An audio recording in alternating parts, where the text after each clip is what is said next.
What we generated is a novel strategy in which we can trace individual stem cells after transplantation. This year, the EBMT has launched a new research grant in collaboration with the Department of Experimental and Clinical Medicine at the University of Florence. I'm delighted now to be with the recipient of that grant. Mirjam, thank you so much for joining us. Thank you. Tell me first of all, why you've won this grant. The work I've been doing is about stem cell tracing.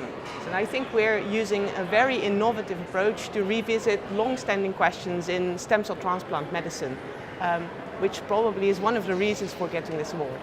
So what sort of questions are you answering? Well, one of the things I'm amazed by is how such a small bag of stem cells can actually regenerate a full blood system and do so throughout the life of a person. Like, I'm a pediatrician, so in our field, our stem cell transplant recipients will need to survive for many, many decades with these new stem cells. And my question in my research is, how do these stem cells do that? And why is the work that you're doing so important? One of the major focuses of us as transplant physicians would be to maintain health for prolonged periods of time and to actually give children the optimal treatment.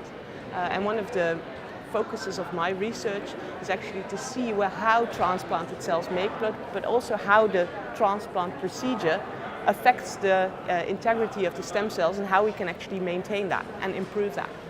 So what did you find? How can you? Well, what we generated is a novel strategy in which we can trace individual stem cells after transplantation. We've used this strategy thus far to study normal aging. And in this field, or in this application, we're using this same strategy to trace stem cells after transplantation. What do you think that the awarding of this grant will help you to achieve? I entered this field a couple of years ago, and this is really my first grant in stem cell transplantation. So it's really a recognition that the ideas and the projects that we're pursuing are actually recognized by the field. For us, it's really an incentive to pursue this project and to make it even bigger. There's millions of questions that you could address with this award, and this is just the first step of, I hope, many. Mirjam, many congratulations and thank you for joining us. Well, thank you.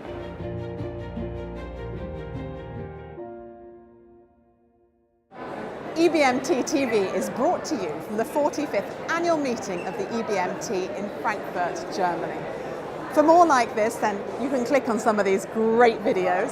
And don't forget to subscribe for more of the best in medicine, from cell therapy to gynecology, from genetics to psychology.